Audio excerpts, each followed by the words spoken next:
that's what these afflictions basically more or less do. Yeah. So then next question. So that's according to the Four Noble Truths. If you want to relate to that, then they call suffering.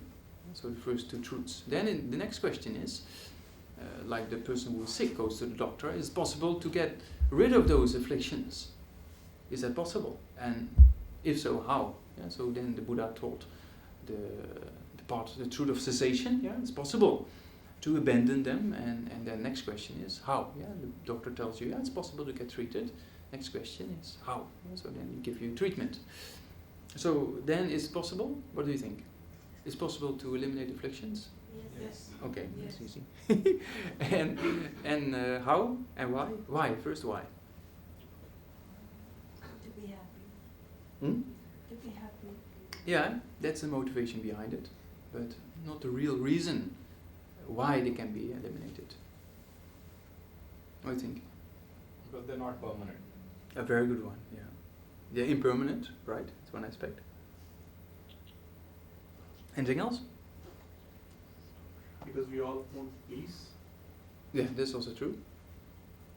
But True nature. very good. Who said you? Yeah, okay, very good. What did she say? They're not in the true nature of the mind. Yeah? So they're like clouds in the sky. Yeah? They're temporarily there. And then they're not permanent because they come up by certain causes and conditions, they abide for some time and disappear. Right? If they were an innate part of the mind, they should be always present. Right? Isn't it? So they can be abandoned, is technically called, or eliminated. Yeah? So that happens in different levels. You cannot maybe Tushita can organize a weekend course and then all the afflictions are being eliminated in the weekend course. It's a bit difficult, yeah, it's too many high expectation. Even if you pay a lot of money, then I don't think it will work, you know. So the thing is, by habituation, everything is possible. Yeah? So they became very strong by the power of habituation, and they can also be eliminated by the power of habituation. Yeah? So how they came by the power of habituation is because if you see destructive emotion like anger, within a few split seconds, the mind is able to come to a conclusion, not on a kind of valid reasoning, but this person is bad because of that's 4, 5, 6, 7, 8, 9, 10. I don't know how many reasons come up within no time, and a conclusion is being given. This person is bad. Anger arises. You know? So that the mind is capable of analyzing very quickly. Yeah? So the clue is to use this kind of function of the mind, this analytical approach, in the opposite direction, in the sense of putting the antidote, putting antidote to its anger, for example, how to train the mind in positive states of mind that actually counteract that anger. Yeah? It can be love and kindness, for example, or patience. Yeah? So then how do you actually oppose it, or how do you find the antidote?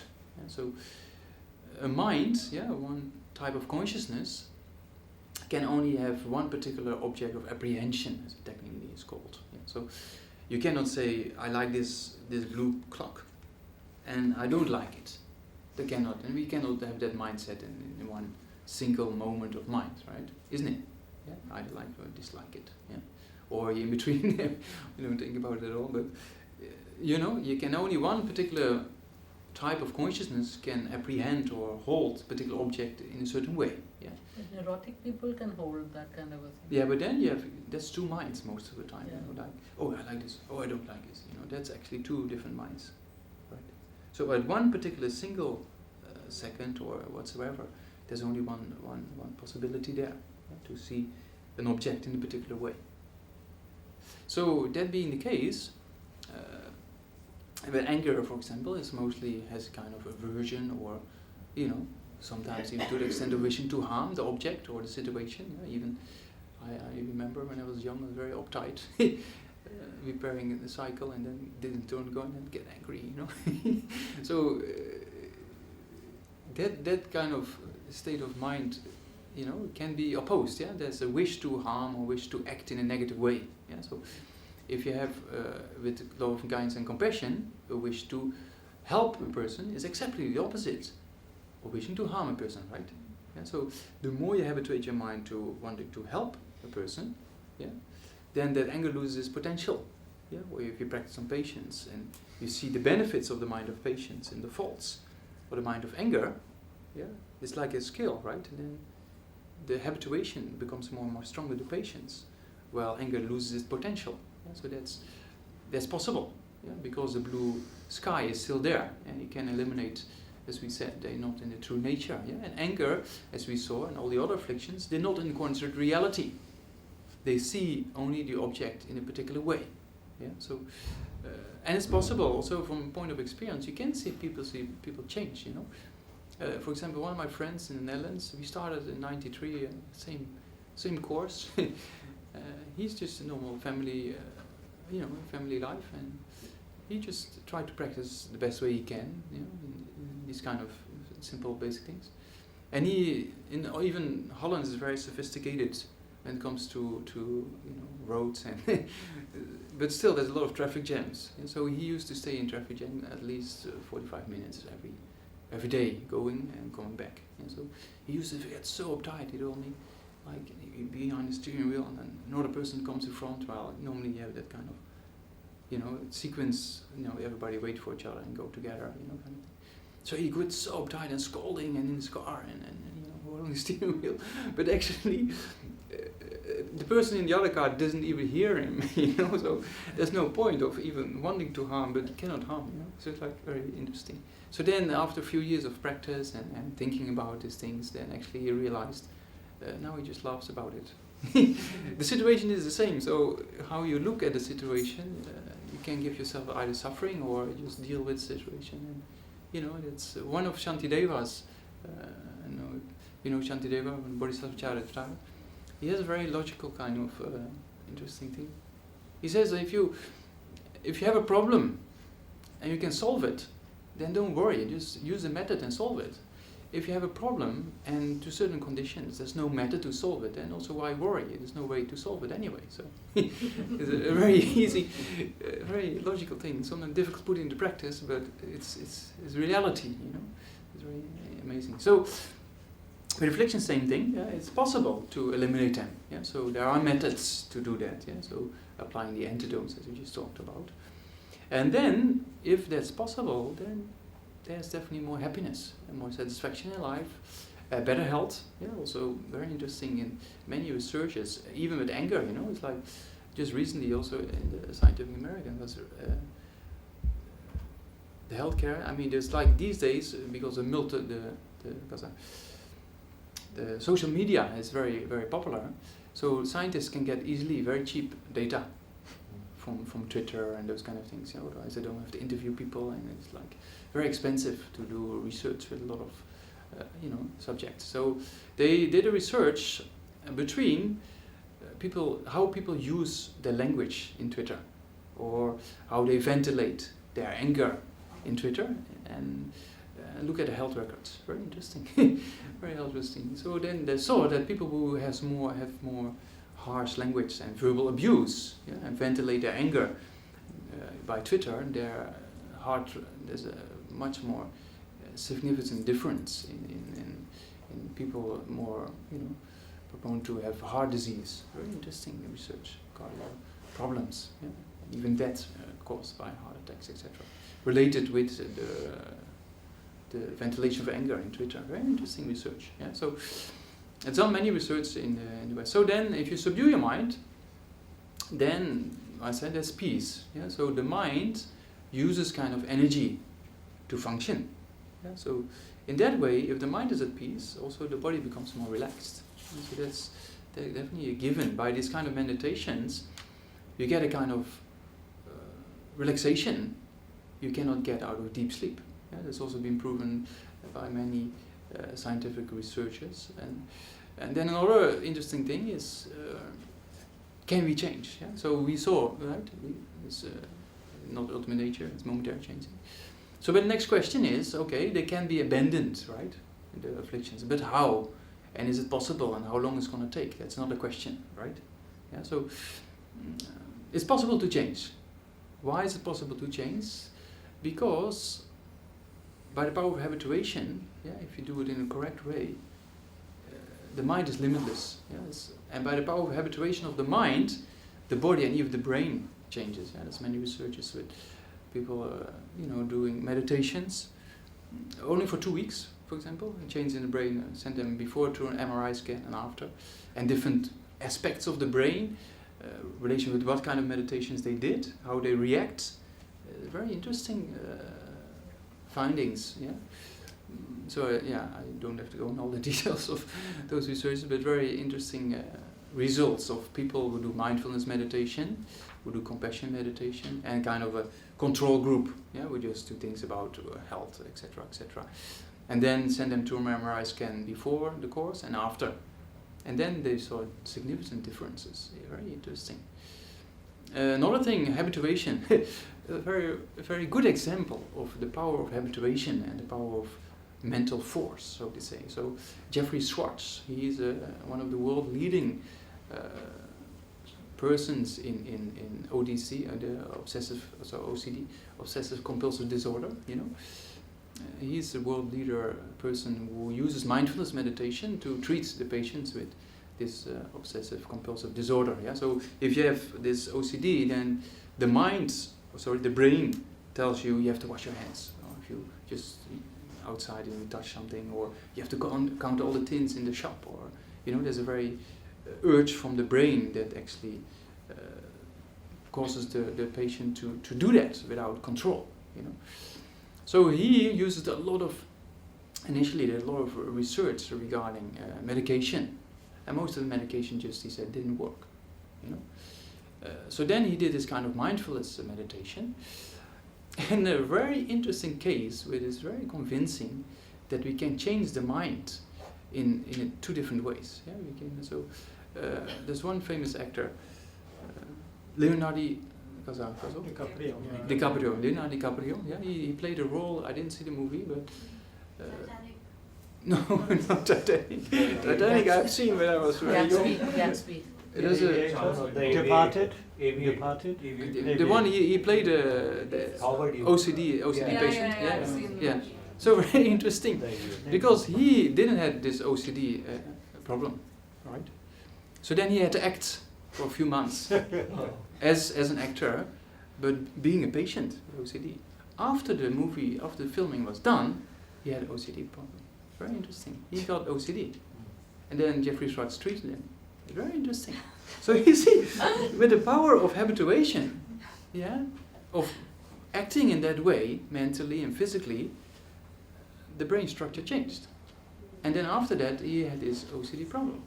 And then Jeffrey Schwartz treated him, and then he got rid of the problem, also by the power of the mind. Very interesting, So that's by the power of habituation, and what Jeffrey Schwartz called mental force. Yeah, it's possible. Very interesting things. Yeah. So anyway, there's a lot of if you read, there's interesting books. Jeffrey Schwartz, The Mind and the Brain, for example, or Brain Lock. Yeah, very interesting books. And beyond this talk, but it's very interesting. He and Henry Stepp. Henry Stepp is a quantum physicist, basically. So they work a lot about the research regarding consciousness. Yeah, that there is consciousness separate from the brain. Very interesting research with quantum mechanics applying into neuroscience. Very interesting, because most of the neuroscience is based on Newtonian kind of laws. Yeah, so quantum physics is never really, up till the present, been applied into neuroscience, and very interesting findings in that regard. Anyway, that's maybe not the mindfulness for basic professionals, but maybe another talk we can do that anyway. So then you see by the power of habituation, behavior can totally change of a person, right? If you can change the physical brain and behavior, then of course a person's attitude can totally change as well. Yeah, so that's proven. Yeah, that's scientifically proven. It's possible, and the Buddha already 2,500 years ago, was already at the same conclusion that it's possible to change. So that's why he taught the true paths, the true methods leading to this kind of transforming the mind. Yeah. So then we, to summarize again, so we try to first of all generate a kind of awareness, awareness of what's going on inside the mind. Very important. Yeah. With that awareness, you will see, then you learn actually what actually is destructive emotion and what does it do, how does it function, and does it give me satisfaction in life or not, and which state of mind actually gives me happiness. And then actually you can come to conclusions that then you come to conclusions that basically just merely be aware of that clarity of the mind sometimes can bring a lot of happiness, right? And then, if that's the case, then even a beggar on the street with not many possessions and this kind of state of mind can be a very happy human being. Yeah? So it doesn't depend on external factors, as we saw. Yeah, most wealthy people in the world or famous people, even when they die, we find out like Michael Jackson and all those people that they use a lot of drugs and tranquilizers to keep them going and try to find happiness. Yeah, so. And I said before, it's a mental experience. Happiness is kind of mental, So in Buddhism, we said, consciousness is something different from the brain, though there's interrelation between consciousness and brain. Yeah, that's definitely a given. We also accept, especially the sense consciousnesses, and that we see in science as well. They can actually see the correlation between different types of sense consciousnesses and the actual brain, and they can say what is actually the relation and which part of the brain is active with that particular sense consciousness. Yeah? That's true. Mental consciousness is a little bit more difficult. Yeah? So we saw with this research by Jeffrey Schwartz that the mindfulness meditation is mental consciousness. It's not our sense consciousness. Yeah? So that's a different type of consciousness. And the subtler the consciousness becomes, the less dependence on the brain. So that's also a given. Also, there's many interesting fields there. People without, almost without brain, but perfectly functioning. Yeah, it's like a very interesting research in Sheffield University. Dr. Lauber, many years ago, he published a research about people with hydrocephalus. Liquid in the brain, and one of his own students actually had 90% hydrocephalus, so it means only 10% brain tissue, and he had an IQ of more than 120. Very interesting. There's many people like that who are very intelligent and function perfectly in society with only 5% brain tissue. Very interesting research. And that's one. And then there's this near-death experiences is very interesting fields. Past and future lifetimes. Maybe it's too much for today, but there's also very interesting research by Dr. Stevenson from the University of Virginia, who did for 40 years research with 2,000 very, very stable cases of children remembering previous lifetimes, including birthmarks, referring to the cause of death in the previous lifetime. Very, very interesting. When I was studying Pramanavartika, this is one text on logic, Dhammakirti and Dignaga. When we study in the monastery past future lifetimes, we debate, I don't know if you ever saw, this very intensive way of logical epistemology and philosophy using together and analyzing a text. So in those texts, past future lifetimes have been proven by form of logic, that mind can only be produced by mind itself. Consciousness is not the same as the brain in that regard. And there's always a precedent moment, so we cannot find the beginning, basically, of consciousness. That's the conclusion. But when I was studying debating, I was just I needed a little bit more. So I was reading Stevenson's researches about these points, very interesting cases of children. There's not many, but in the 7 billion people in this world, it's like 2,000 cases. But it's pretty interesting. And talking about habituation from the mind, there was one interesting case in Burma that a child who remembered his previous lifetime has also been in the same area, born in the same area. And a very interesting, he was killed by accident by one of the soldiers, in a shot in the head. And when he was a child, all the locals there, very good relation with the local military, so very friendly. But he as a young child was throwing stones at soldiers. Out of anger, he was very agitated. And then he started talking about his previous village and previous parents and everything. He could describe everything perfectly. So Stevenson heard about it, came, and before the boy went to that village, he just tried to, verify everything. Everything was perfectly correct in that sense. And the interesting thing, from a Buddhist perspective, of course, so that was one aspect of the research. Other aspect, the head wound came back as a birthmark in the boy's birth. And then the very interesting aspect is that you saw the anchor came from his previous life to the present, and he met the woman he was married to in his previous life, though she was already a bit older, but they married again. Very interesting. So then you see, I was reading that case, I thought, wow, it's like, attachment, anger, and they go from one life to the other. Very interesting case. So anyway, so by the power of habituation, things are possible, and the mind, only to a certain extent, needs to depend on the brain. Yeah? So the cases like hydrocephalus and this. So Stevenson, very real scientist, he says, I don't read or publish these articles or these researches to prove reincarnation. That's not my job. He said, but he said there's evidence that information is carried from a previous personality to the present. It's very interesting.